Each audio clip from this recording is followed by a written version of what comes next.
배경에서 간단하게 나오면 이 저자는 마태입니다. 마태복음의 저자는 마태이고 누구는 마태복음의 저자는 세리 마태라고 이렇게 나중에 이렇게 자기 스스로 붙는데 왜냐하면 세리가 가장 천한 직업이었잖아요. 그 당시는 예, 로마의 식민지 상태이기 때문에 세리가 진짜 죽일 사람으로 한마디로 침뱉고 욕하는 게 세리입니다. 백성을 수탈하고 그 로마의 아부하고 진짜 이중으로 죽일 죄인이 세리인데 그래서 본인의 부끄러운 직업을 직접 고백하기 때문에 세리 마태 다른 데서는 이런 표현이 없는데 스스로 저자가 맡기 때문에 본인의 부끄러운 직업을 나타내는 그 겸손한 의도라고 합니다. 그리고 이 세리는 숫자에 굉장히 숫자와 뭐랄까 그 계산 돈과 숫자에 밝은 사람이잖아요. 세무 하시는 분이기 때문에 그래서 마태복음에는 유난히 뭐가 많이 나올까요? 돈이 많이 나옵니다.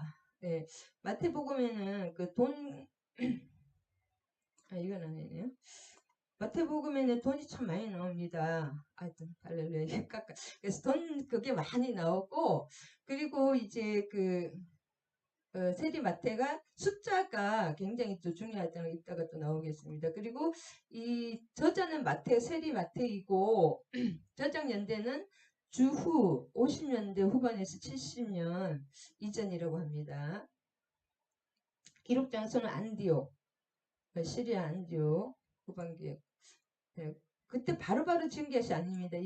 이 마가복음이 가장 먼저 지었고 마가복음을 참고를 또 하면서 많은 또 예수님의 그 자료를 하나 참고하면서 또 구약을 참고하면서 이렇게 신약을 짓게 됩니다. 그래서 신약 공관복음은 70%가 똑같습니다. 그 내용이.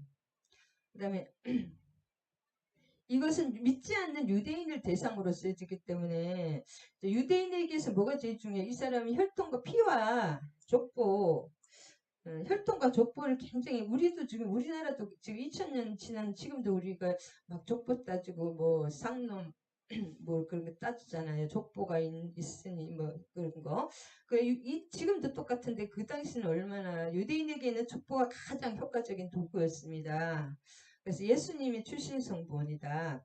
우리의 그 다윗의 자손으로 나왔다. 그것을 굉장히 강조하기 때문에 유대인 전도를 위해서 그 다음에 이 당시는 시대가 어쩌냐면은 로마의 식민 지배를 받던 시대였습니다. 그 다음에 기록 목적은 유대인 독자들이잖아요. 유대인 독자들에게 예수님이 메시아이심을 입증하고 예수님이 우리가 기다리던 구약의 그 모든 선지자들과 모세오경이라든지 모든 구약의 말씀들이 약속하신 그분이다. 그 언약 구약의 다윗의 언약을 이루시는 분이시다. 부활에 그리고 예수님이 부활하셨잖아요. 부활했던 사실을 강조하기 위해서 기록되었습니다. 예수님이 메시아이시고 그분이 부활하셨다. 그것을 입증하고 있습니다. 그 다음에 핵심 어민 내용에는 말씀의 성취와 천국입니다. 천국. 하나님의 나라와 천국이 조금 틀리는데 천국입니다. 여기서는 마태복음은 왕으로 오신 예수님, 천국, 킹덤 오브 갓. 그 왕국의 왕이잖아요. 천국은 왕국이거든요. 왕국의 왕으로 오신 분입니다. 마태복음은 예수님이 오심으로써 메시아의 시대가 도래했다. 결국 메시아가 예수님 자체가 새로운 성전이고 그분이 하나님이시다는 거예요. 이제 정확하게 밝히지는 않지만은 하나님이시라는 것입니다.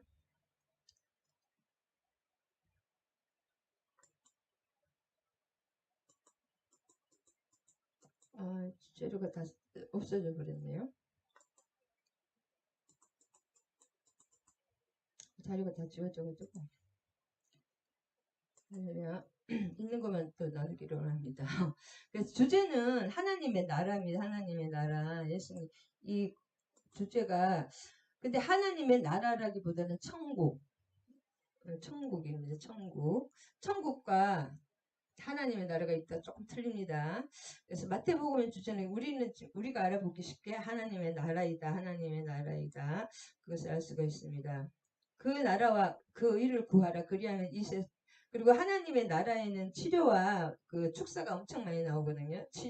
병도 없고 이렇게 우리는 다 귀신 들림의 어느 정도 상태인지 예수를 믿는 자에게는 이런 표적이 나타나니 저희가 내 이름으로 귀신을 쫓아 악한 그것들이 조금씩 다 우리 심령에 조금씩 죄가 다 있잖아요. 그런 것들을 통해서 그것들이 결국 악이고 그런 것들입니다. 그래서 이제 구약을 이 유대인을 대상으로 하기 때문에 구약이 굉장히 많이 언급되고 있고 구약을 모든 것들을 다 인용하고 있거든요. 그래서 그 구약에 임하신 하나님의 나라 직접 땅에 오시는 것은 성막이잖아요. 모세의 성막을 통해서 레위기 제사가 하나님을 만나는 것이 제일 중요한 그 성막으로 친히 이 땅에 임하셨고 신약에 나타난 하나님 나라는 예수님이 이 땅에 그 비하하신 거죠. 그 진짜 있을 수가 사람이 개미가 되는 것보다 더 천한 일이거든요. 하나님으로서는. 그래서 그 하나님이 이 땅에 진짜 이 말구유에 오셨잖아요. 근데 말구유라는 것은 제가 묵상하기에 말은 이렇게 계속 그 되새김질을 몇 번 이상 하잖아요. 뭐 3번인가 5번 한다는 말도 있던데 말구유 말이나 소는 그래서 우리는 말씀을 묵상을 해야 되는 줄 믿습니다. 그리고 예수님은 그게 구약은 율법이잖아요. 이 사람들은 율법을 폐하는 것이 아니라 제사 같은 걸 폐하지만 율법을 완전하게 하게 오셨다는 그 말이 많이 나와요. 유대인 대상이기 때문에 율법 폐기론자가 아니라 그 하나님 사랑 이웃 사랑의 율법이 다 완성이 되는 거예요. 제사 이런 거는 안 드리지만 예수님이 완전하게 단번에 또 그 모든 것을 이루셨기 때문에 제사의 모든 것을 그런 내용이 좀 있습니다. 그리고 다윗, 아까 이렇게 나왔지만 다윗, 유대인의 대상이기 때문에 유대인에서 제일 중요한 게 다윗이거든요. 다윗 임금의 그 시대를 또 사모하고 다윗 언약을 이루시는 분이라는 것을 계속 강조하기 위해서 다윗이 나옵니다. 그다음 그래서 아까도 유대인인 대상으로 하기 때문에 유대적인 사고방식을 계속 기록이 됩니다. 그리고 히브리 문학은 이렇게 오경 구조로 이렇게 5가지 묶음으로 이렇게 된 시간 순열이 아니라 만약 치유면 치유 뭐 이런 식으로 이따가 나오겠지만 그래서 마태복음에는 이것은 무슨 내용이냐면 유대인들은 하나님을 직접 이름을 못 부르잖아요. 요도하바브해 하나님 너무 안 부르다 보니까 이름 자체를 잊어버렸는데 야훼라기도 하고 이제 추측을 할 뿐인데 그런 하나님의 이름이 너무 거룩하기 때문에 이름을 못 부르잖아요. 그래서 하늘에 계신 하나님 아버지가 아니라 하늘에 계신 헤븐 그렇게 하늘에 계신 아버지라고 계속 나옵니다. 천국이라는 것은 마태복음밖에 안 나오거든요. 다른 데는 다 하나님 아버지 하나님이라고 나옵니다. 하나님 아버지 여기는 하늘에 계신 아버지 그게 조금 틀립니다. 뉘앙스가 하나님을 그냥 이렇게 부르고 또 하늘나라를 천국이라고 마태복음에는 그 하늘에 계신 아버지란 말이 15번 나오고 그 마가복음에는 한번 누가복음에는 이방이 누가는 저거잖아요. 헬라인이잖아요. 그래서 한 번도 안 나옵니다. 그런 특징이 있습니다. 그 다음 유대인의 대상이었음을 뒷받침할 수 있는 것은 마태복음에서는 구약을 굉장히 넓게 이용을 합니다. 그래서 직접 인용한 것이 50회 이상이고 50회 이상 또 이거 잘못 썼네요. 75 직접 인용한 게 한 75회인가 그렇고 하여튼 50회가 75 이상 구약을 직간접적으로 그러니까 125번을 구약을 넓게 인용을 했습니다. 이거 제가 잘못 썼네요. 만들면서. 그래서 유대인 대상이었다는 것을 그 다음에 유대인들은 뭐예요? 이 다윗 사무엘하 7장 다윗 7장에 다윗 언약이 나오는데 다윗 언약 유대인이 가장 좋아하는 사람이 다윗이라고 합니다. 지금 다윗의 별이잖아요. 유대인을 상징하는 것은. 그래서 그 다윗의 영광 온 그 주변을 다 다스리고 하는 하나님으로 그 다윗 언약의 성취자 예수 그리스도 그것을 굉장히 강조하고 있습니다. 그래서 아브라함과 다윗이란 말이 계속 있다가 또 나오십니다. 다윗의 유대인 대상 다윗이 중요하니까 다윗의 예수님의 자손으로 왔다. 그것을 계속 강조하면서 그래서 1장 17절에 보면 모든 대수가 아브라함 때부터 다윗까지 14대요. 또 다윗부터 바벨론까지 14대요. 바벨론에서 예수 그리스도까지 14대. 14의 숫자를 이렇게 이 사람은 누구예요? 셀이잖아요. 셀이기 때문에 숫자가 굉장히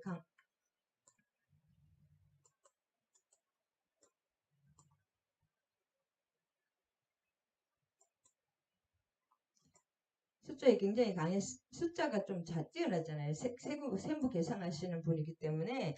그래서 이쪽에 이제 다윗부터 아브람부터 다윗까지 14대고 여기서 또 바벨론까지 14대고 바벨론에서 예수님까지 14대라고 맞췄는데 실제로 이것은 의도적으로 끼워 맞췄다는 것을 알 수가 있습니다. 왜냐하면 중간에 빠지는 사람도 있고 이렇게 좀 숫자를 끼워 맞췄거든요. 그래서 왜냐하면 여기는 1000년이고 여기 두 번째 다윗에서 바벨론은 400년이고 바벨론에서 그리스도는 600년 연도가 좀 안 맞잖아요. 그래서 다윗을 의도적으로 강조하기 위해서 왜 이것이 왜냐하면은 14라는 것은 다윗을 게마트리아 그 숫자를 이 알파벳을 숫자로 나타내잖아요. 히브리에. 그래서 다윗이라는 숫자를 464 해서 14를 나타내거든요.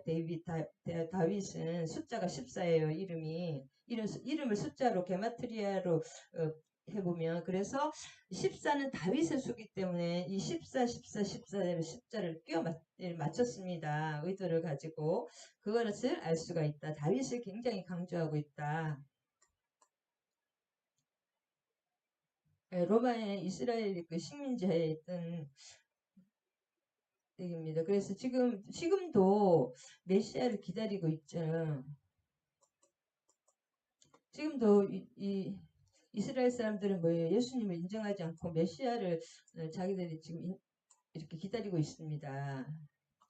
아주 보수 사람들은 그대로 이렇게 옛날 그대로 하고 있던 걸 하시즘 이런 걸 하고 있다는 것을 보이더라고요. 찾아보니까. 사진이 많이 졌습니다. 그래서 아까도 해놓은 거네요.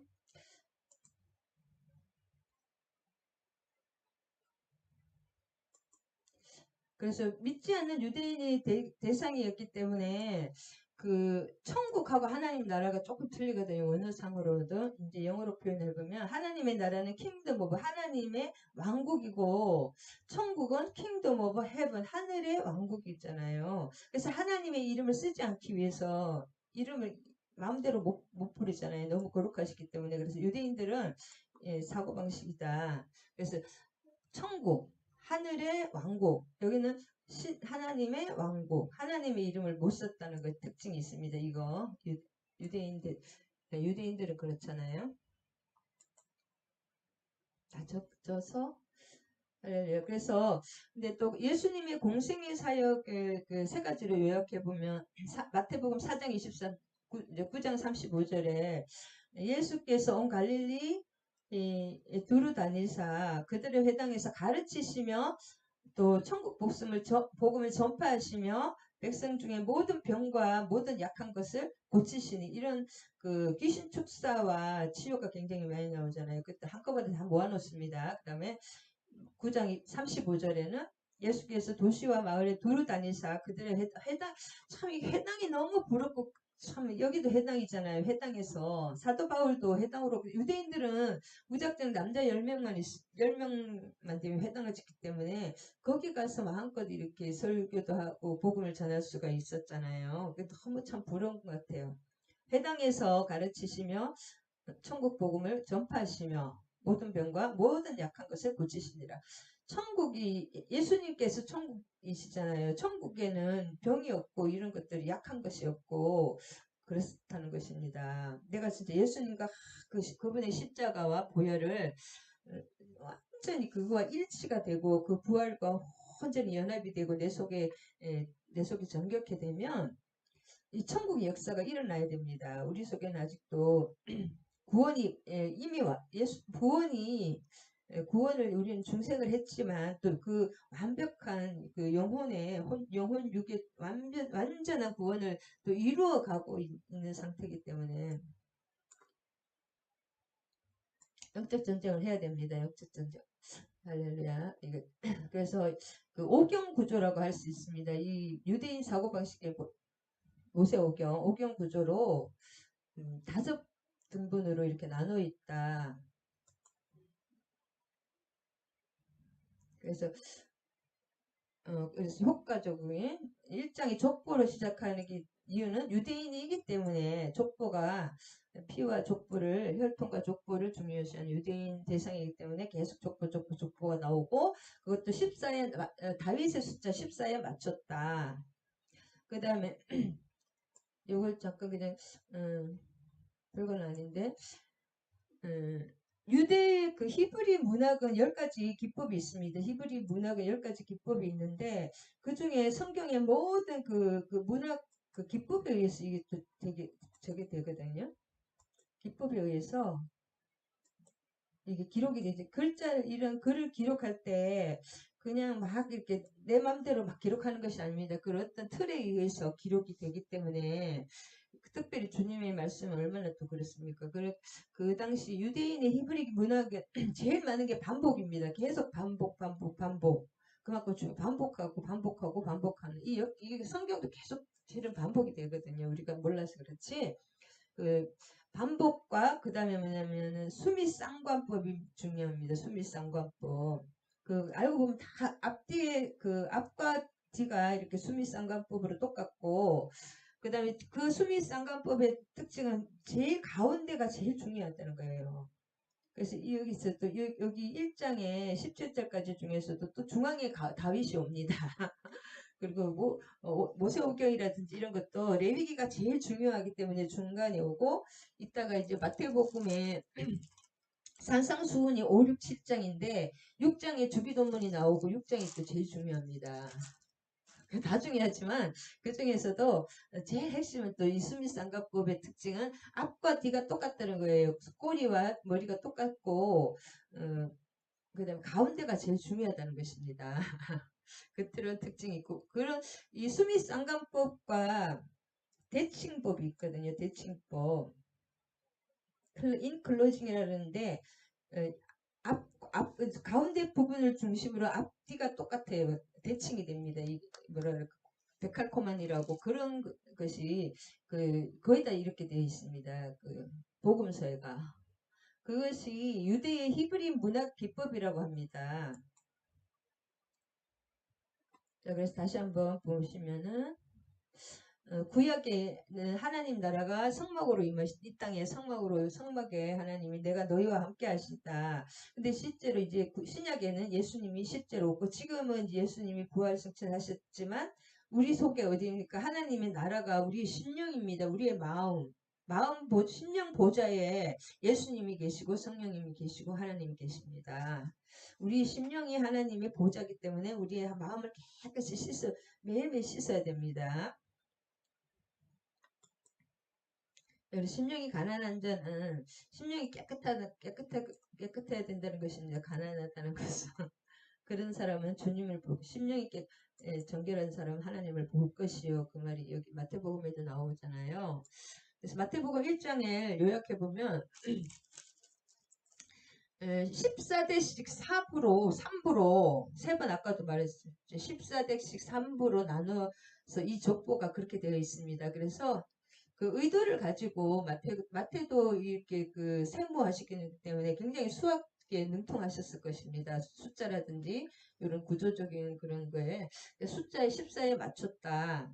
이 족보는 아담에서 시작하여 요셉에게서 끝맺음으로써 메시아가 오시기까지 구속 역사의 전체 흐름을 밝혀주고 있습니다. 그리고 이게 실제 있었던 역사적인 사실이잖아요. 예수님이 오신 것은. 그러니까 영이라 하나님의 영과 하나님의 그 역사는 허구가 아니고 실상입니다. 눈에 보이지 않지만 그 시브리스 11장 11장의 그처럼 보이지 않는 것들이 보이는 것을 만드는 것입니다.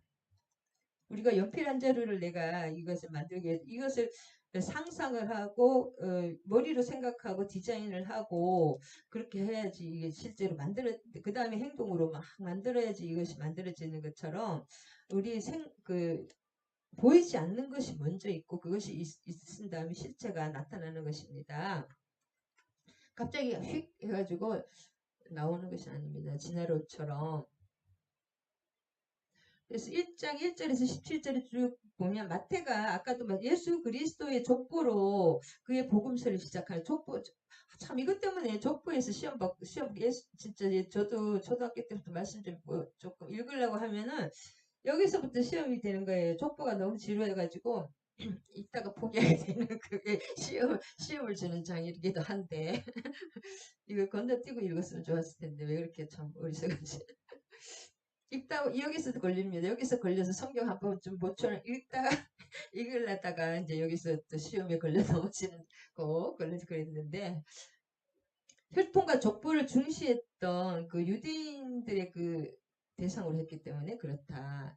그리고 바로 예수님이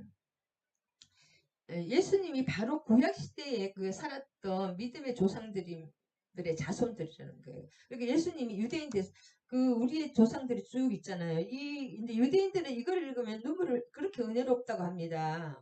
우리는 모르겠 자기들 친조상이기 때문에 그래서 자기들의 조상들의 자손이라는 거예요. 자기들의 조상들의 자손이 예수님이라는 것을 이렇게 논증하고 있습니다. 그 다음에 그들의 약속된 구약의 그렇게 진짜 그 구약의 모세오경과 그 자기들이 그렇게 실제로 지금도 그 석기관 지금 그렇게 이거 말씀만 유대 정통주의자들은 말씀을 90세의 나이인데도 18시간, 17시간 말씀만 연구를 한대요. 그래서 여자들이 돈을 벌고 모든 그런 것을 책임지고 남자들 그 정통 서기관이라든지 그런 사람들은 힐렐 학파 그런 사람들이 하루에 18시간씩 이 말씀만 본다고 합니다. 근데 그것을 영광으로 알고 그 중에서 뛰어난 자들이 이제 그런 거 있잖아요. 사도 바울을 가르치는 그런 사람들처럼 이렇게 점점 거기서 그것을 말씀 읽고 말씀을 연구하는 것을 최고의 영광으로 알고 있다고 합니다. 유대인들이. 그 돈은 안 벌고 말씀만 하고 그 여자들이 다 모든 가사를 한대요. 그럼 천국 가면은 이 여자분들도 똑같은 그 영광, 아내가 돈을 더 벌고 모든 가사 일을 하기 때문에 모든 생계를 책임지기 때문에 그 똑같은 이제 상급을 받는다. 그렇게 알고 있다고 합니다.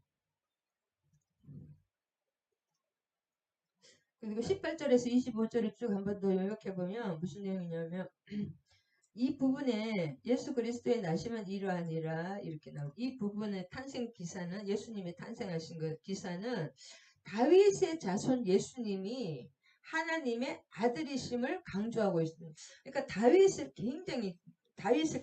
여기서도 다윗 저기서도 다윗 결국 14대가 다윗을 게마트리아 그 게마트리아로 계산하면 14거든요. 다윗의 이름이 히브리어로. 그래서 다윗을 굉장히 강조하고 있다.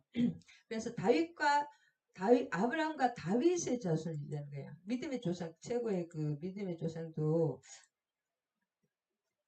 다윗도 갑자기 어디서 나온 사람이 아니잖아요.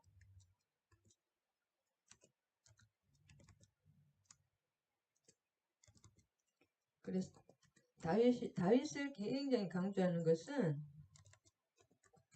유대인 대상이기 때문이다.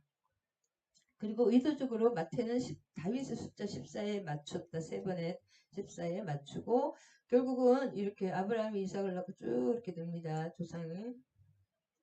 이 의도를 가지고 이제 이렇게 다 기록을 하는 것, 막 아무거나 하는 것이 아니라 구조와 논리를 가지고 또 성령의 감동에 의해서 하나님은 꼭 사람에게 모든 것을 맞춰주십니다.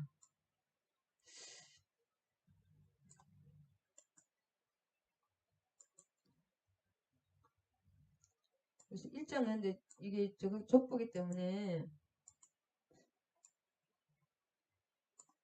자, 아들을 낳으리니 이름을 예수라 하라. 이는 그가 자기 백성을 그들의 죄에서 구원할 자심이니라.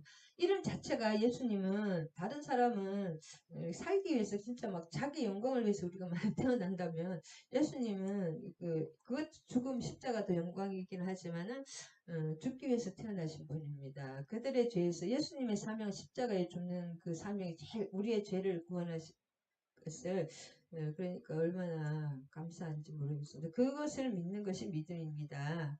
내 마음으로. 이 모든 것이 된 것은 주께서 선지자로 하신 말씀을 이루려.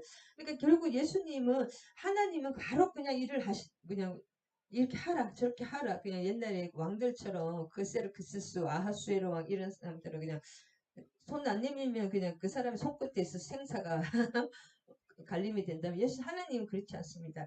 하나님이 만일에 누가 막 그 감동을 강력한 감동을 받잖아요. 그러면 누가 이렇게 뭐 전달을 해준다니 막 예언식을 하면은 그것을 본인이 반드시 그 말씀에 비추어서 기도를 해서 본인이 응답을 받고 움직여야지 그냥 누가 또 신령한 사람이 누가 뭐 이렇게 했다고 해서 하나님은 또 말씀하시고 하나님 계속 뭐랄까 하나님의 그 일이라든지 하나님의 어떤 그 감동의 특징은 뭐냐면 반복을 해주시는 거예요. 반복. 그리고 사인을 요한복음에서 계속 세븐 사인 있잖아요. 계속 우리가 알 수 있게 이 환경에 무엇을 일어나는 것도 가만히 이렇게 반복이 하나님의 뜻은 반복이 되고 그렇게 우리가 계속 그 말씀을 가지고 또 기도를 했을 때 평안과 기쁨이 따릅니다. 하나님이 주신 것은 평안과 기쁨과 믿음이 막 솟아나고 우리를 이렇게 세워주고 살려주는 그런 것다면 하나님의 것이 아닌 거 육신의 것이나 악한 영이 준 것은 뭐냐면 너무 사람을 이렇게 믿음이 하나님이 계시지 않고 믿음을 막 가라앉히고 뭔가 막 두렵고 불안하고 뭔가 껄쩍지근합니다. 안 좋아요. 굉장히 안 좋아요. 그 뒤끝이. 그것은 하나님 뜻이 아니기 때문에 빨리 그것을 돌이켜야 됩니다. 우리가 만약에 남의 욕을 하고 나오면 너무나 깨름칙하잖아요. 그러면 하나님 기뻐하지 않은 것이기 때문에 빨리 회개해야 됩니다. 분을 내는 거, 화내고 분내는 거 있잖아요. 막 그건 하나님이 하실 뜻이 아닙니다. 절대로. 그리고 좀 안 좋은 일이 있었더라도 그것을 하나님께 묵상해 보면 그게 다 하나님 뜻이 있다는 거예요. 어떤 일로 인도하기 위한 그런 뜻도 있고 그것을 그래서 기도해야 됩니다. 뭐든지. 에스더에서도 그 안 좋은 일을 통해서 결국 그게 하나님의 뜻을 선을 이루는 과정일 수도 있기 때문에 사람을 원망하고 미워하면 안 됩니다. 그래서 보라 처녀가 잉태하여 아들을 낳을 것이니 그의 이름을 임마누엘이라 하리라. 이를 번역한즉 하나님이 우리와 함께 하시다. 그래서 이 임마누엘 하나님이 결국은 28장 마지막에도 내가 세상 끝날까지 너희와 함께 하리라는 그 말씀이 있죠. 임마누엘 이것도 굉장히 마태복음의 주제입니다. 내가 맨 마지막에 28장 20절이 제일 마지막인데 보라 내가 세상 끝날까지 너희와 항상 함께 있으리라. 근데 그냥 교회도 안 가고 뭐 그냥 내 맘대로 살는 사람에게 함께 한다는 뜻이 아니라 하나님의 약속에는 반드시 하나님의 약속 언약은 쌍방입니다. 내가 이렇게 신명기 뭐 그대로 구약이 완전히 달라지긴 했지만은 하나님은 약속의 언약의 하나님이죠. 내가 이렇게 하나님을 섬기고 하나님을 우리의 왕으로 받아들일 때 그분에게 순종할 때 내가 너를 이렇게 한다는 것 함께 한다고 내가 너를 내 백성으로 내가 영원히 함께 하는 것이 내가 너희에게 분부한 모든 것을 가르쳐 지키게 하라. 그러면 남에게 가르칠 때 내가 먼저 행하는 믿음이 있어야 된다는 것입니다. 말만 하고 행하지 않는 것은 거짓 믿음이다. 그래서 야고보서와 요한복음과 로마서를 하나님은 같이 왜냐 야고보서를 없애지 않았잖아요. 항상 이 조화와 균형이 필요합니다. 이 성경에도 그리고 이 성경에 무조건 성령으로 한다고 해서 성경을 완전히 덮어두고 막 기도만 하면 어떻게 안 됩니다. 말씀을 붙들고 말씀으로 같이 이렇게 뭐든지 조화와 균형 말씀과 기도의 양날개로 가야 되고 하나로 치우치면 항상 평생 그 자리입니다. 그 자리 뱅글뱅글뱅글뱅글. 그래서 이것도 뭐예요? 머리와 꼬리가 숨이 쌍관법에 하나님이 우리와 함께 계시다. 임마누엘 여기 하나님과 이것도 이제 처음 말씀이죠. 앞에 족보 빼면. 그래서 아들을 낳기까지 이름을 예수라 하라. 이름을 예수. 이름이 제일 중요합니다. 우리가 예수의 이름으로 기도하면은 우리가 그 하나님은 우리의 이름으로 우리는 이 예수님의 그 뭐지 옷을 그 뭐냐 그 이쁠 뿐지 속에는 여전히 죄 부패 전적 부패한 죄인입니다. 우리는 영혼이 지금 성화되어 가는 과정 영은 중생이 되었을 안 된 분들도 참 많아요. 교회 다니시는 분들. 그러면은 뭐예요? 예수님의 이름으로 기도를 하면은 우리가 그분의 이름을 아무나 쓰니까 알아야지 쓰잖아요. 그분의 이름을 진짜 내가 알고 그분이 어떤 분인지 알면 그러면 하나님은 예수님으로 우리를 받아주시는 거예요. 그분의 보혈을 덮어써가지고 그래서 기도를 다 들어주시는 것입니다. 예수님의 이름으로 하나님께 기도하는 것이다. 근데 이제 이 뒷부분에 너희가 나에게 내 이름으로는 기도를 하지 않았죠. 이제는 내 이름으로도 기도하라고 했잖아요. 내가 그대로 이루어 주리라. 하나님 예수님의 이름으로 기도한다는 것은 우리가 예수님과 항상 그 연합이 되어 있는 상태, 정결한 상태, 또 순종하는 상태, 그런 상태를 말합니다. 그래서 어떤 사람들이 저부터 세상 끝날까지 너희와 함께 할 것이다. 그러면서 하나님을 떠나서 순종도 하지 않고 내 맘대로 내 육신을 살면서 하나님 다 내 편이야. 나를 위해서 하나님 움직이셔. 그 하나님은 주권적으로 움직이십니다. 우리의 부림을 받지 않습니다. 그것을 또 알아야 됩니다. 그래서 어떤 사람은 이거 성경을 앞에 부분을 빼고 쭉쭉만 쫙 얘기하는 회개와 먼저 회개할 때 천국이 오는 것입니다. 우리가 하나님께 돌이킬 때 천국이 오는 거지. 요 앞에 거 빼고 뒤에 것만 하면 이것은 안 옵니다. 앞에 것이 먼저 선행이 돼야지 예수님께 돌이키고 하나님께 돌이킬 때 천국에 임하는 거지. 내 세상 끝날까지 저가 그랬어요. 세상 끝날까지 너와 함께 영원히 함께하리라. 나는 무슨 짓을 해도 하나님은 나와 함께하셔. 그렇게 하는 거 안 됩니다. 조건이 있습니다. 하나님의 사랑은 조건부 사랑이다. 근데 조건만 없는 구원을 주셨지만 이 세상에서 성화를 이루어 나갈 때는 계속 반응을 해야 됩니다. 우리가. 그래서 우리는 기도는 뭐예요? 하나님과 소통하는 쌍방관계예요. 이 그냥 우상숭배는 쌍방이 아니고 그냥 이렇게 내가 막 빌어가지고 막 이렇게 무작정 이렇게 하는 거지만 하나님은 쌍방관계입니다. 살아계신 하나님이시기 때문에 이 장을 간단하게 요약하면 이제 동방박사가 헤롯의 동방박사가 옵니다. 그래서 동방박사가 누구예요? 이 사람들이 그 에스라서와 에스더서와 느헤미야서에 보면 그 5, 600년 전에 5세기나 6세기에 그때 바사의 왕들의 쫙 고레스로 인해서 이제 해방이 돼서 돌아오지만 돌아오지 않은 사람들이 거의 90%, 95%가 돌아오지 않았거든요. 200만에서 300만이. 10만도 돌아오지 10만인밖에 안 돌아왔어요. 능력자가 10만밖에 안 돌아오고 200만과 300만 이상의 특별히 바벨론에 많이 살았습니다. 바벨론에 끌려갔기 때문에 그 바벨론과 이제 에스더 같은 경우는 또 바사로 고레스 페르시아가 또 이렇게 하면서 그쪽으로 많이 가기도 했지만 대부분의 사람들은 바벨론에 살았습니다. 끌려간 그 자리에서 2세, 3세들이 그러면 5, 600년 전에 끌려갔던 그 자손들이 굉장히 유대와 실제 예루살렘과 그 굉장히 그 뭐랄까 그게 유대 관계가 유대와 유대 관계가 이렇게 밀접했다고 합니다. 그래서 예루살렘 사회와 그 유대 사회에 이 바벨론이나 바사의 사람들의 영향력이 굉장히 컸다고 합니다. 내왕도 있었고 그 사람들의 후손들이 굉장히 메시아를 사모하며 그 연구했던 사람들, 또 왕들이라는 말도 있고 이 동방박사 이름은 실은 밝혀졌거든요. 세 명의 이름이 있습니다.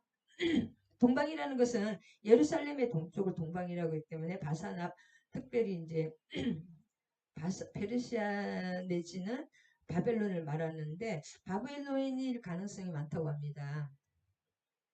어디까지 그 여행 예수 애굽 때 헤롯의 살해 음모 그다음에 애굽의 피난과 귀향 애굽의 피난 갔다가 다시 오잖아요. 헤롯 죽으려고 했다가 그래가지고 그다음에 그리스도의 탄생 직후에 일어난 일들 그런 사건들을 구속사적인 관점에서 전개하고 있습니다.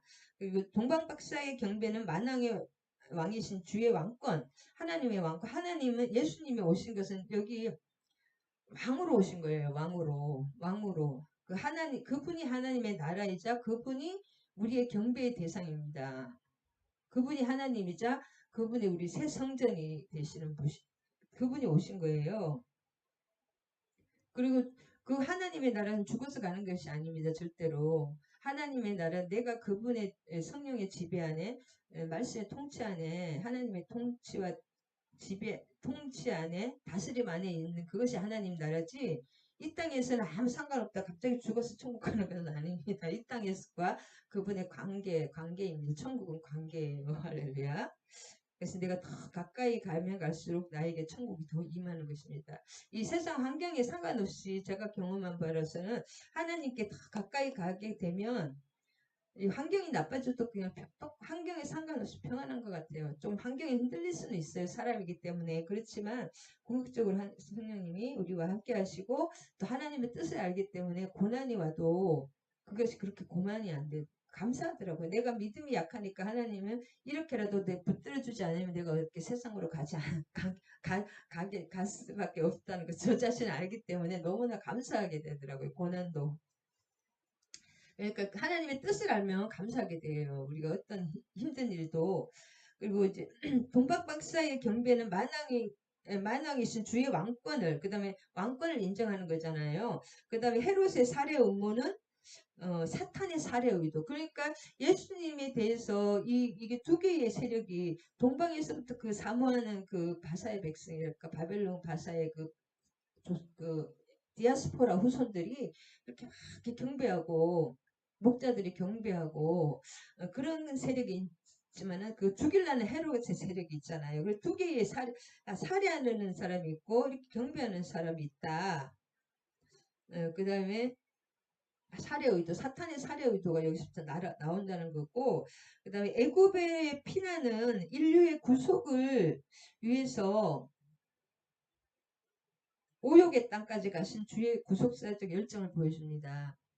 그래서 막 죽일 위험에서 막 진짜 그 애굽으로 막 도망갔다가 거기서 살다가 헤롯이 죽고 다시 이제 오잖아요. 거기서도 또 막 이렇게 가면서 언제 그 아기가 죽을 위험에 계속 처해 있는데 그런 힘든 그런 것들 겪으면서도 하나님 목숨을 걸고 우리를 구원하시기 위한 우리 죄에 빠져서 죽을 수밖에 없는 죄에 떠내려가고 있는 우리를 구원하시기 위한 하나님의 그 열정을 보일 수가 있습니다. 이 장에서. 그리고 이 동방박사는 여기 마태복음밖에 안 나오거든요.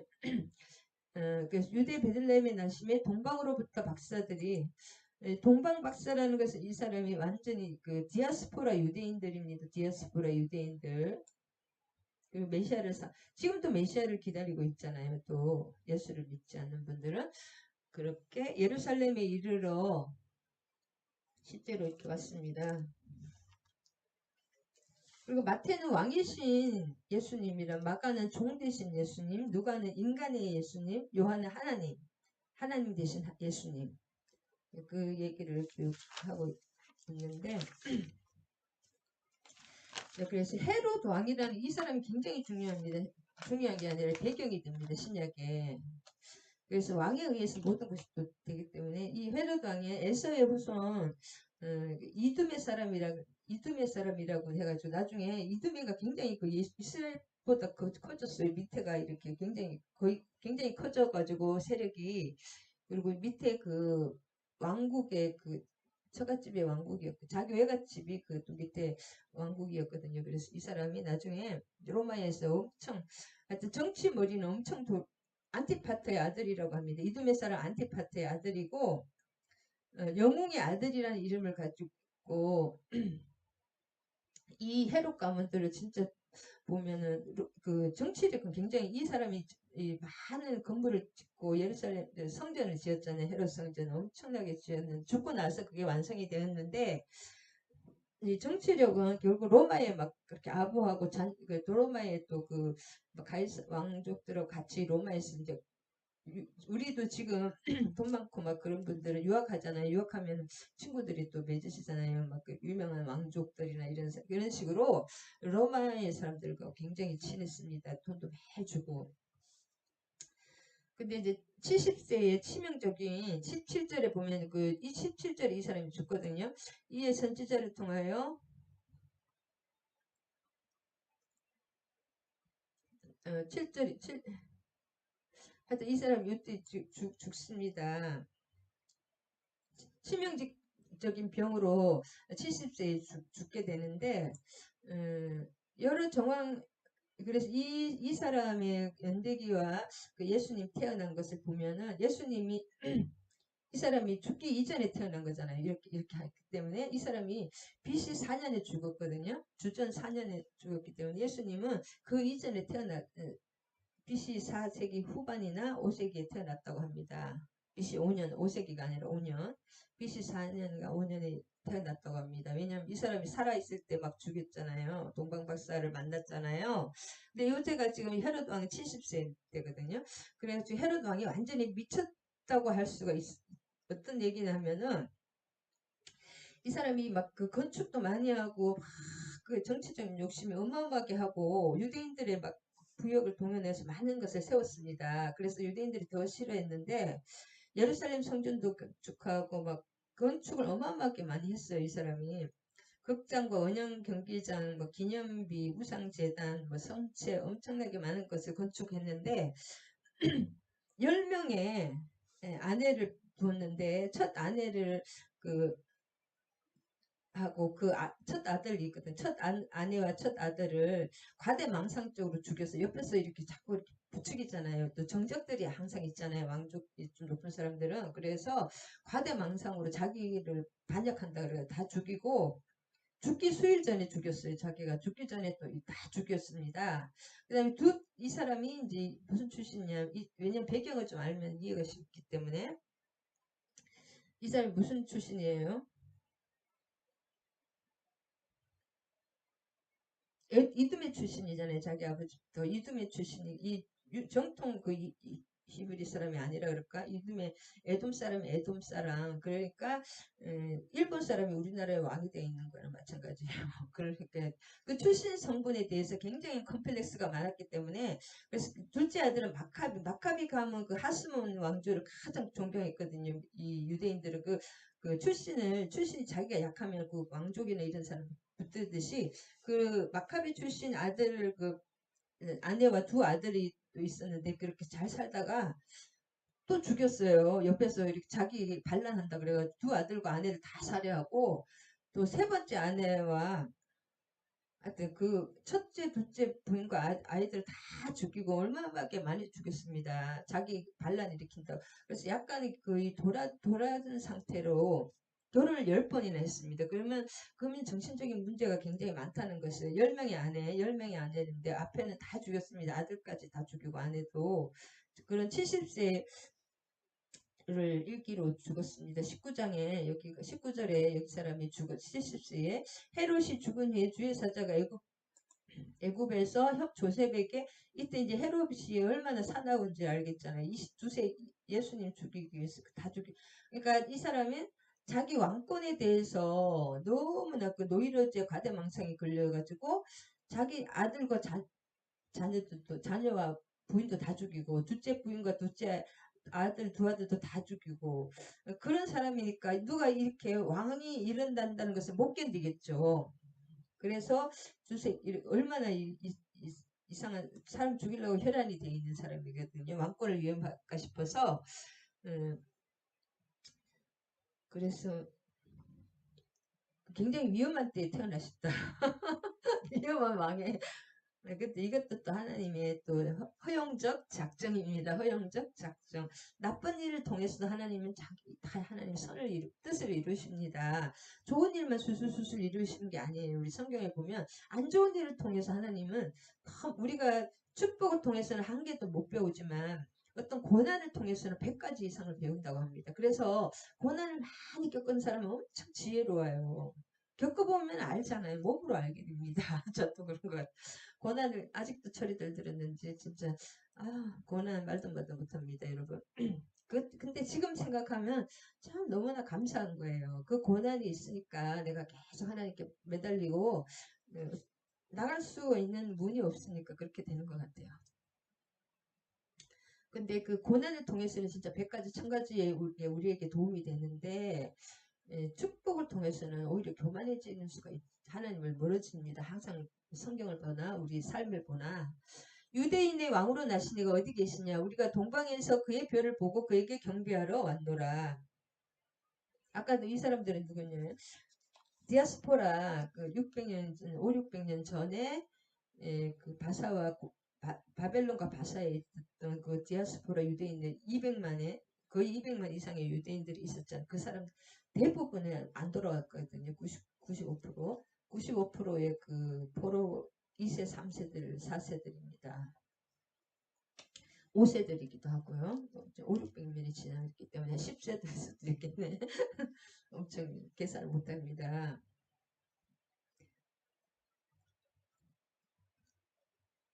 그리고 이제 유대 베들레헴이라는 것도 이제 헤로드 왕 때 이때 굉장히 또 중요한 로마 시대 로마 식민지에다가 또 가장 악랄하면서도 힘이 자기 잘 죽였잖아요. 자기 자녀들까지 부인들 다 죽이는 사람인데 왕권을 위협이 되면 그런 사람에게 과대망상 왕에게 그때 태어났고 또 이름이 유대 베들레헴에서 그래서 모든 이 때와 공간과 시간도 하나님은 이렇게 작정하십니다.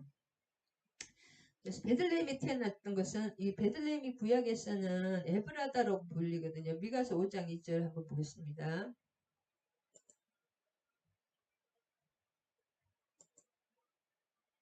신약은 다 구약의 성취이다. 특별히 미가서 5장 2절에 보면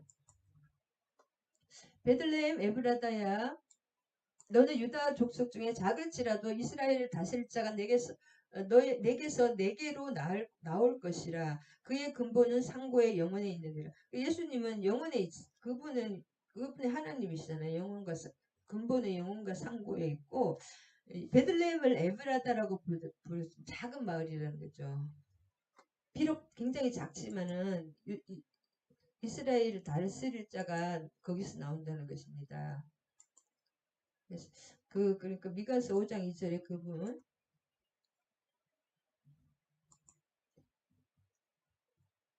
그다음에 동방으로부터 박사들이 왔다. 예루살렘에 이르러 동방 박사들 그러니까 근데 참 아이러니한 것이 1800km 어마어마하게 많이 긴 그곳에서 어마어마한 긴 길을 왔잖아요. 이 동방 박사들이 그러면 그 동방 박사들은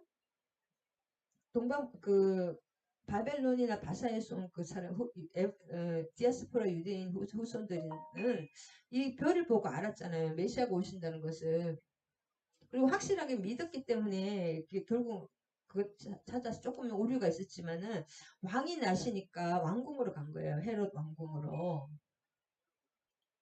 경배하러 왔다고 하니까 여기가 굉장히 작잖아요. 예루살렘이나. 그러니까 막 소동이 일어난 거죠. 이 사람들이 그 멀리서 이렇게 거의 왕 수준으로 엄청나게 고귀한 사람들이고 많은 것을 또 재물을 가지고 왔기 때문에 이 소동이 막 났다는 것입니다. 경배하러 왔다고 하니까 자기들은 아무 일도 없는데 근데 원래 여기 이스라엘과 예루살렘에 살던 사람들은 아무것도 깜깜무소식인 거예요. 예수님이 태어나는 거를 모르고 그 구유에서 태어나게 만드는 거잖아요. 그러니까 참 우리가 그 진짜 교회 안에 이 맹인들이 더 많다. 헤로당과 온 예루살렘이 듣고 소동. 그래서 그 목사님이라고 저도 이제 이름 많은 목사님들이라든지 하나님의 일을 하는 사람이 더 모를 수가 있더라고요. 진짜 하나님과 거리가 먼 이런 것이 하나님의 역사에 대해서 오히려 모르시는 분도 많아요. 안 그런 분들도 많겠지만 예루살렘이 듣고 소동 이 사람들은 그러니까 자기는 모르는데 옆에 사람들은 다 아는 거잖아요. 왕이 대제사장과 백성의 서기관들을 모아서 그리스도 이 헤롯 왕이 이제 노이로제로 과대망상증이라고 그랬잖아요. 누가 왕으로 왕에게 왕이 나신다고 유대인의 왕이라니까 자기가 지금 왕인데 또 왕이 난다니까 이제 죽여야 되잖아요. 헤롯 왕이 자기 아들과 자기 자식도 죽이는 부인도 다 죽이는 사람인데 지금 몇 명이 지금 5명인가 죽였거든요. 첫 부인과 첫 아들, 둘째 부인과 둘째 아들 2명. 하여튼 어마어마하게 자기 자식도 죽이는 사람인데 왕권에 대해서 얼마나 혈안이 됐겠습니까? 어디서 나겠느냐 왕이 이제 물어보는 이 사람의 의도가 있잖아요. 왕권에 대해서 노이로제가 있기 때문에 이제 죽여야 되겠죠. 이 사람은 70도 나이가 70세입니다. 유대 베들레헴에 있는 선지자로 베들레헴에서 그래서 다 죽이잖아요. 선지자들 이렇게 이 사람들은 동방 박사들은 직접 이제 예루살렘과 이스라엘에 있지만 진짜 1800km 떨어져 이방에 살지만은 너무나 그 예수님 그 사모하는 거예요. 그 구약을 다 외우고 거기서도 이제 회당 같은 게 분명히 유대인들 회당이 있기 때문에 거기다 또 이런 이렇게 지금도 미국에서도 유대인들은 그렇게 투자를 많이 하더라고요. 그 유대 그거에 오펙이라든지 그런 거 있잖아요. 그 유대 로비 기관이거든요. 유대인 로비 기관. 그 사람들이 세계를 움직입니다. 지금도 오페크 그런 거 있잖아요. 돈이 물질이 그 유대인들은 다 돈을 어디 가나 돈 많은 곳에 가고 돈을 움직이기 때문에 바사에서도 유대인들이 돈을 그 왕권이라든지 그 왕비 에스더도 쓰고 뭐 다니엘이라고 그 지도층이 굉장히 많았기 때문에 돈이 많았다고 합니다. 이 베들레헴 요원이 이런 선지자로 선지자로 기록된다는 거예요. 구약 성경을 환하게 깨뜨리고 있는 거예요. 이 사람들이 유대 땅 베들레헴아 너는 작지 아니하도다. 작지만은 작지 않은 거 있잖아요. 내게서 다스리는 자가 나와서 왕으로 오시는 거고 내 백성을 이스라엘의 목자가 되리라. 양은 뭐예요? 양이 사다와 직접 싸워서 우리는 양이기 때문에 하나님 예수님 목자시잖아요. 양이 직접 아무리 강하게 막 양이 사자를 이기리라 강하게 해도 양은 죽었다 깨나도 사자를 이기지 못합니다. 우리 스스로는 악한 영을 절대 이기지 못합니다. 예수님을 앞세워야지. 양이 사자가 돼서 사자와 싸우려고 그랬다가 죽습니다. 항상 예수님 안에 예수님을 앞세워야 됩니다. 우리는. 그래서 목자, 선한 목자시잖아요. 예수님은. 목자는 양은 갈 바를 모를 때 하나님이 인도해 주시죠. 시편 23편. 푸른 풀밭 실만한 밀가로 인도하시. 자, 풀밭과 실만한 시편 23편에 갑자기 생각이 나요. 저는 그 환경 좋은 그런 것도 있지만은 심령의 그런 거고 양식이라는 것입니다. 풀은 뭐예요? 양의 양식이잖아요. 말씀과 그 푸른 풀밭 갑자기 생각이 나서 지금 그냥 말씀드리는 거예요. 풀이 뭐냐면 말씀이고 실만한 물은 뭐예요? 성령입니다. 성경에서 거의 성령 요한복음 7장 37, 8절에 내 배에서 생수가 솟아나 물은 성령을 상징하거든요. 그래서 말씀과 성령이 있는 곳으로 인도를 하세요. 그리고 내가 심령이 진짜 새롭게 중생이 된 사람은 그렇게 말씀과 막 그 성령이 그렇게 사모가 갈급한 거예요. 갈급해. 그걸 먹어야 사는 거예요. 그래서 막 무슨 사슴이 막 그 물을 갈급한 물을 찾듯이 그렇게 그 말씀과 성령의 그런 꼴과 성령을 찾게 되는 꼴을 말씀의 꼴과 물을 찾게 되는 것입니다. 그래서 목자다.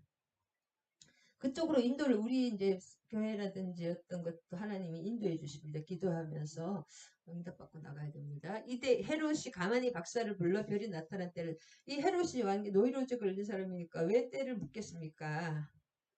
알아서 죽이려고 하는 거죠. 자기 자식도 죽이는 사람이 얼마나 그렇겠습니까? 참 때도 참 악하게 태어나신 것 같아요. 예수님은. 그리고 예루살렘이라는 것은 예루살렘의 베트라는 것은 베틀레헴이거든요. 베틀레헴 것은 베트는 집이잖아요. 레헴이라는 것은 그 우리가 먹는 떡이 아닙니다. 그래서 빵처럼 생긴 거. 우리나라에는 이런 없기 때문에 한국말로 떡이라고 이렇게 우리는 빵이 주식이 아니라 이 사람들 주식입니다. 근데 중에서도 고급이래요. 레헴은 레헴의 집 그러니까 빵집이라고 내가 떡집이래. 우리나라 말로는 떡집이지만 이제 빵에 가까운 그 주식입니다. 그러니까 말씀이 우리의 영의 주식이 돼야 되는 거죠. 그리고 이 베들레헴이 굉장히 곡식도 많고 막 풍부했다고 합니다. 그래서 떡집인데 떡집 한국말로 하면 떡집 빵집인데 이 지역이 곡식과 과실이 굉장히 풍성하고 비옥한 곡창지대였기 때문에 또 그것도 무엇을 상징하냐 우리 인류에게 풍성한 그 생명의 양식을 주시기 위해서 오신 예수 그리스도가 바로 이곳에서 출생했다는 것도 그런 것을 예표해 주고 있습니다.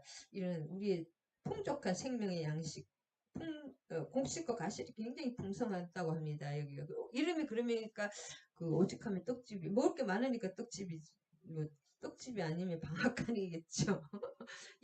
참 이름을 보면은 좀 알 수가 있습니다. 저도 에스테를 보면서 에스테를 에스타를 그 다음에 모르드게는 마르둑에서 나왔다는 그 마르둑 그거는 제가 그냥 생각한 거거든요. 다른 거는 책 보고 또 아는 것도 많지만은 모르드게 마르둑에서 나왔다. 그 이름을 그런 바벨론 출신이라는 거 이름을 보면 어느 정도 좀 알 수 있는 그 정보가 나옵니다. 그리고 동방으로부터 박사들이 왔다는 것은 있잖아요. 맨 처음에 동방으로부터 박사가 이게 원어에는 보라 이렇게 동방으로부터 박사들이 이게 1절 2절 분리가 돼 있지 않잖아요. 이거 우리가 읽기 쉽게 이렇게 절과 장을 나눈 거지 원어에는 이 절장이 없는데 동방으로부터 박사들이 나오기 요 앞에 원문에는 보라 이 두라는 건데 원어 이 두 보라 이게 굉장히 동방에서 이렇게 왔다는 거예요. 그걸 굉장히 강조하고 있습니다.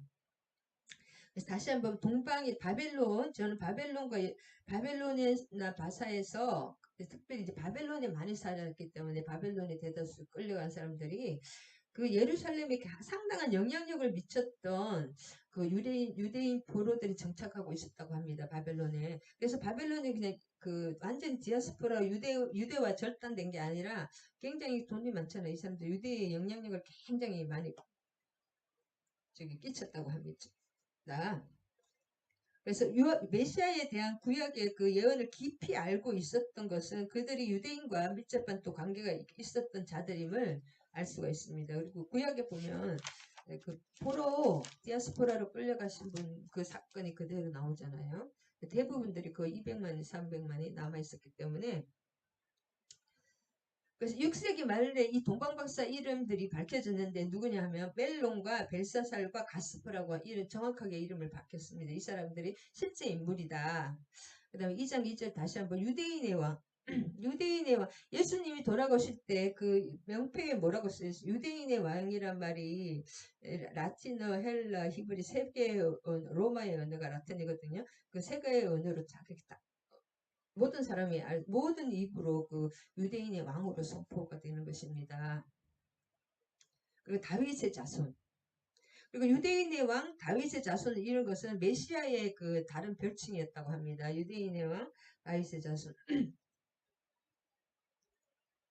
그래서 바벨론의 그 유수라거든요. 포로 끌려간 거. 바벨론의 그 유수 사건으로 세계 각처의 유대인들에 의해서 유대에서 나시는 메시아가 유대를 구원하고 온 세상은 그로 인해서 축복받는다는 그런 메시아 사상이 다 지금 그때까지 계속 2000년 전에도 이게 다 퍼져 있었다고 합니다. 그래서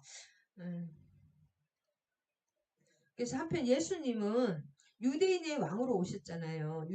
당장 유대에 오셨으니까 베들레헴에 오셨고 그 이름은 십자가에서 최후를 맞으시면서 그 십자가에서 빌라도가 유대인의 왕 이름을 그 세 나라 언어로 썼거든요.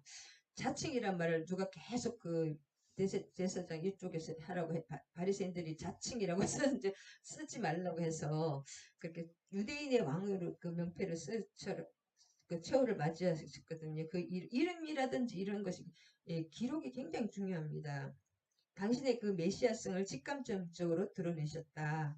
이 성경 말씀이 기록되지 않았다면 어떻게 됐습니까? 너무나 혼란하고 혼미할 거 아닙니까? 이게 말씀이 기록하는 것이 중요해. 말도 중요하지만 기록하는 것이 중요하다.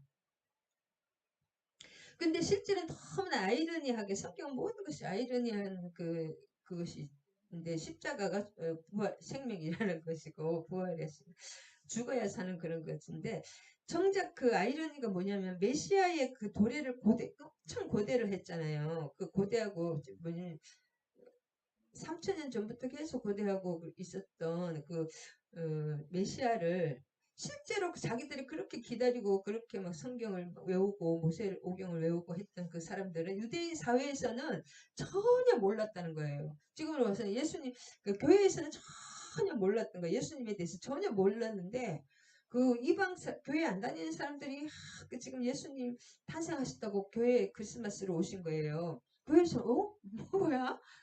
그렇게 기다리던 그 교회에서는 전혀 몰랐듯이 그렇게 기다리던 유대인 사회에서는 메시아가 오셨다는 사실을 전혀 몰랐다는 것입니다. 진짜 아이러니컬합니다. 아이러니컬. 성경은 모든 것이 아이러니한 것 같아요. 그래서 동방박사들은 너무 말하는 것이 이 사람들 어디 계시니 너무나 확실하게 이 사람들의 믿음이 얼마나 컸던지 어디 계시냐고 확실히 차 있었어. 오죽하면 그 왕에게 어디 계시냐고 왕이 그 메시아 그렇다고 오해를 좀 살긴 했지만 참 아이러니하고 예수님은 혈통적 유대인에게 오시는 것이 아니라 영적 유대인의 왕으로 이 땅에 오셨다는 것입니다. 결국은 이 사람들은 결국 뭐예요? 오히려 죽이려고 하고 모든 제사장 이 사람들은 가짜라는 이 사람들을 위해서 오시지 않았다는 거예요. 육체적 혈통적인 유대인이 아니라 영적 유대인, 영적 이스라엘에게 왔다는 것을 여기 이것을 보내서 알려줬어요. 이방인들이잖아요. 이 유대인 동방박사 이 사람들이 선택된 이 사람들이 진짜 유대인, 진짜 이스라엘 하나님이 택한 백성이 거죠. 이 사람들은 모든 왕과 제사장들 이 사람들은 서기관들은 아니라는 거예요. 이 사람들은 이스라엘 하나님의 택한 백성이 아니라는 거예요. 그의 별을 보고 왔잖아요. 동방으로부터 동방의 그의 이 절에 보면 우리가 동방에서 그의 별을 보고 왔다. 그에게 경배하러 왔다라고 하잖아요. 그 동방 박사가 실제로 이때 고대 요쪽 그 근동 사회에서는 낮에가 너무 사막이잖아요. 너무 더워가지고 밤에 별을 보고 밤에 움직였다고 합니다. 밤에 좀 시원하고 서늘했기 때문에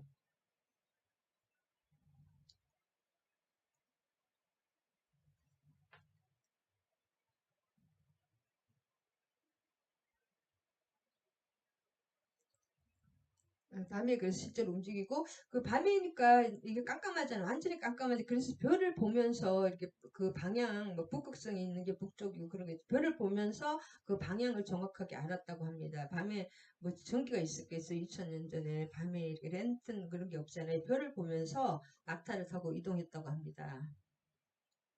낮에 움직이는 너무 덥기 때문에 실제로 이렇게 별을 보고 움직였다고 합니다. 그러면 이 석이 근데 온 예루살렘은 실제로 그 유대인들은 아무것도 깜깜 못 쓰시는 거예요. 완전히 맹인이고 길머거리입니다. 그런데 이제 이 대제사장과 서기관이 나오잖아요. 이 사람들이 끝까지 이제 문제가 되는데 대제사장과 서기관이 누구냐면 유대교에서 모세의 율법에 정통한 학자들이에요. 서기관들이 이렇게 쓰잖아요. 그러면 율법을 해석하고 가르쳤다고 합니다. 랍비또는 율법사라고 합니다. 그래서 지금도 이 정통 아주 극보수 유대인들은 이 사람들은 일을 하지 않습니다. 하루에 18시간 이상 계속 그 율법과 이런 거 외우고 쓰고 낭독하고 연구하고 그래서 여기서부터 이렇게 좀 더 뛰어나신 분이 있을 거 아니에요. 그러면 점점 이렇게 랍비로 봉해진다고 합니다. 랍비가 될 때 80, 90, 80에서 90 돼서 랍비가 되는 사람도 있대요. 랍비 또는 그 율법사라고 이렇게 유명한 힐렐 학파 막 이런 사람들 나오는 거예요. 사도 바울의 이제 스승이라든지 이런 것들이 갑자기 나오는 게 아니라 계속 그 이런 서기관 계속 우리 전도사 목사 이렇게 되듯이 거기서 이렇게 계속 말씀만 하고 그 누구예요? 이 사람들은 이 사람들이 이제 결혼을 할 때 지금도 그 말씀만 막 하다가 계속 말씀은 하루에 하루 종일 말씀은 뭐 일을 전혀 안 한대. 그것을 이제 가장 영광으로 말씀 연구를 알고 그 중에서도 말씀에 또 지혜가 있으신 분이 있잖아요. 하나님 은혜를 주셔서 지혜가 뛰어나신 분들은 결혼할 때 만일에 그 조금 그래도 이런 분들하고 결혼하는 것을 영광으로 알았는데 10억이라면 또 이제 10억 뭐 엄청나게 1억 주고 결혼을 한다면 여자 그들이 지참금을 가져가야 된대요. 그런데 진짜 뛰어난 사람은 10억, 20억 이렇게 하고 결혼을 한다고 합니다. 한다고 합니다.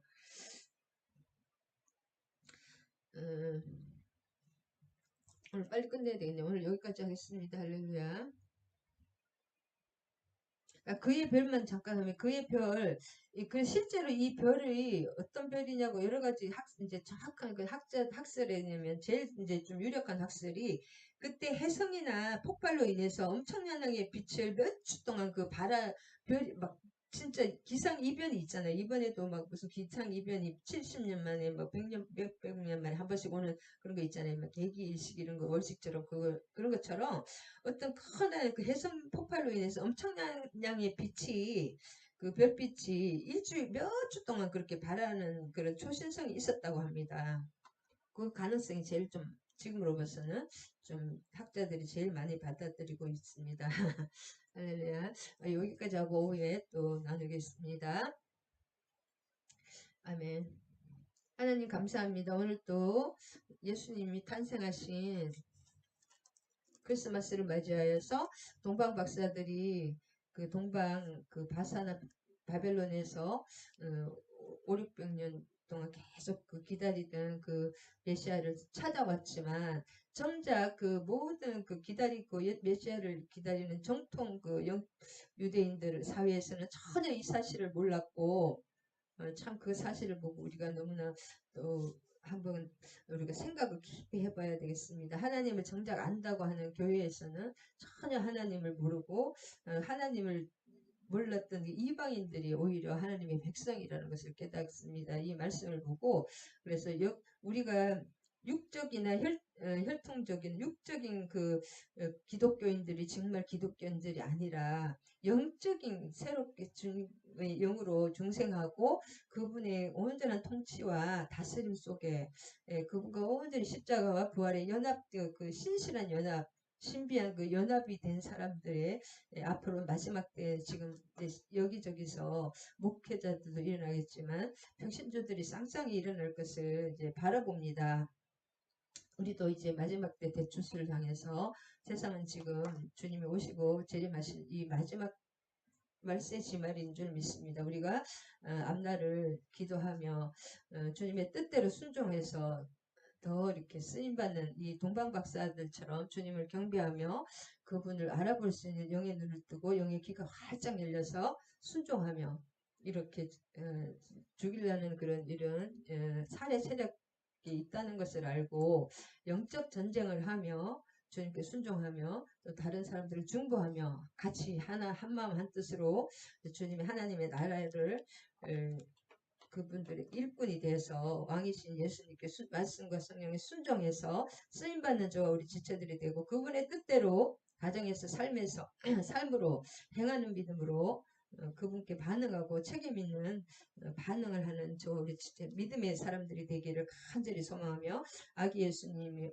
주신 주님께 너무나 감사와 영광과 존귀를 올리며 그 예수님의 이름으로 감사를 드리며 기도드립니다. 아멘 아멘. 주기도문과 축도하심으로 예배 마치겠습니다.